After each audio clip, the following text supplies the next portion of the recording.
हरिओम साथियों।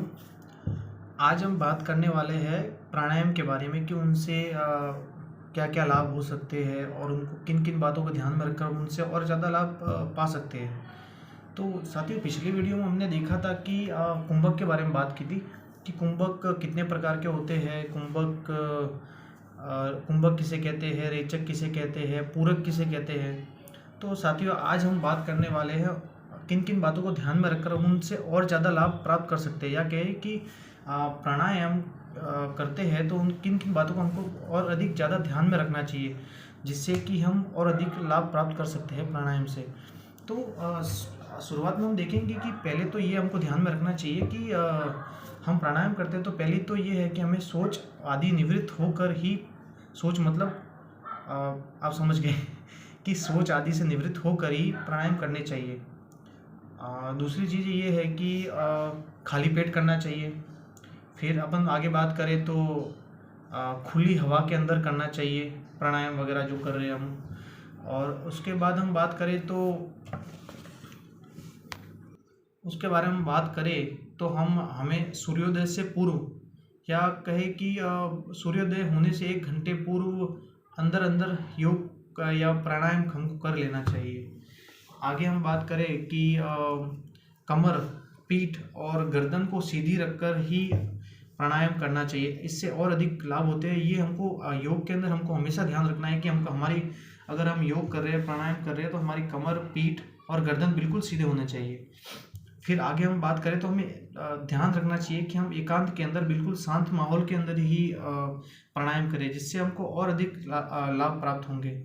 एकांत में रहेंगे तो शांति का अनुभव होगा हमको, ठीक है। और ज़्यादातर संभव हो सके तो पद्मासन के अंदर हमको करना चाहिए। अगर पद्मासन के अंदर दिक्कत होती है आपको, तो आप सुखासन के अंदर बैठकर प्राणायाम का अभ्यास करें। यह आपके लिए और अधिक लाभप्रद होगा। और हमको ध्यान में रखना चाहिए कि अगर हम प्राणायाम कर रहे हैं तो खाली पेट ही करें, भरे हुए पेट के साथ ना करें, तकलीफ हो सकती है कुछ।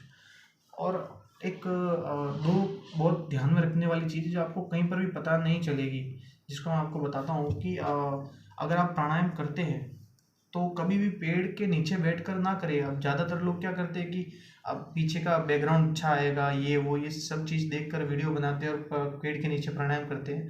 ये मैंने बहुत जगह देखा है, बाकी ये गलत है। हमको पेड़ के नीचे बैठकर प्राणायाम नहीं करने चाहिए, ठीक है। पहली चीज़ ये। दूसरी चीज़ ये कि प्राणायाम करने के बाद कभी भी कोई आसन, योगासन नहीं करना चाहिए। ये बहुत महत्वपूर्ण है, आपको ध्यान में रखना चाहिए। अगर आप प्राणायाम करते हैं या अभी आप बिगनर्स है, अब शुरुआत कर रहे हैं, तो कुछ चीज़ें आपको ध्यान में रखनी चाहिए। कुछ ढीले ढाले वस्त्र पहनकर ही आप प्राणायाम करें। कुछ ऐसे वस्त्र ना पहने जिससे आपको कठिनाई हो और आपका पूरा ध्यान वहाँ पर जाए। बिल्कुल ढीले ढाले वस्त्र पहने और उसके साथ प्राणायाम करें और मन शांत रखकर प्राणायाम करें, ठीक है। ये तो चलो आपको कुछ बातें हैं जिसको आप ध्यान में रखकर और अधिक लाभ प्राप्त कर सकते हैं। आगे हम बात करते हैं कि प्राणायाम करने से लाभ क्या क्या होते हैं। तो साथियों, प्राणायाम तो वैसे तो आप प्राणायाम करेंगे तो असीमित लाभ है, जिसका कोई हद नहीं है। आप प्राणायाम करके, जैसे पुराने ज़माने में ऋषि मुनि अब हजारों हजारों वर्ष जिया करते थे, क्योंकि वो प्राणायाम के बेस पर ही ऐसे इतना लंबा जी पाते थे। तो प्राणायाम के तो वैसे बहुत सारे लाभ है, पर एक है जो मैं आपको बता देता हूँ तो आपको ध्यान में रहेगा। पहला ये कि इससे मस्तिष्क के अंदर असीमित लाभ होते हैं। यह प्राणायाम करने से आपका हृदय को बहुत अधिक लाभ होता है। आपके फेफड़ों को बहुत अधिक लाभ होता है।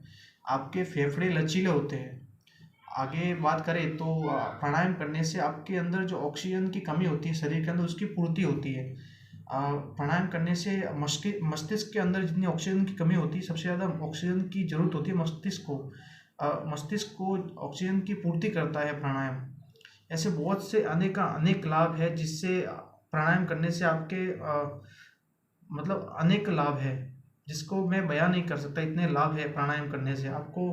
तो आप प्राणायाम अगर आप नहीं करते हैं तो आपको करना चाहिए और नियमित करना चाहिए। प्राणायाम की यही खास बात है कि आपको अगर प्राणायाम कर रहे हैं तो आपको नियमित प्राणायाम करने चाहिए। ये आपके लिए असीमित क्षमताएं और असीमित लाभ प्राप्त करने में आपकी मदद करेगा। तो साथियों, ये कुछ बातें थी प्राणायाम के बारे में, जिसको मैंने आपके साथ शेयर किया है। पसंद आई है तो लाइक करें। बहुत बहुत धन्यवाद।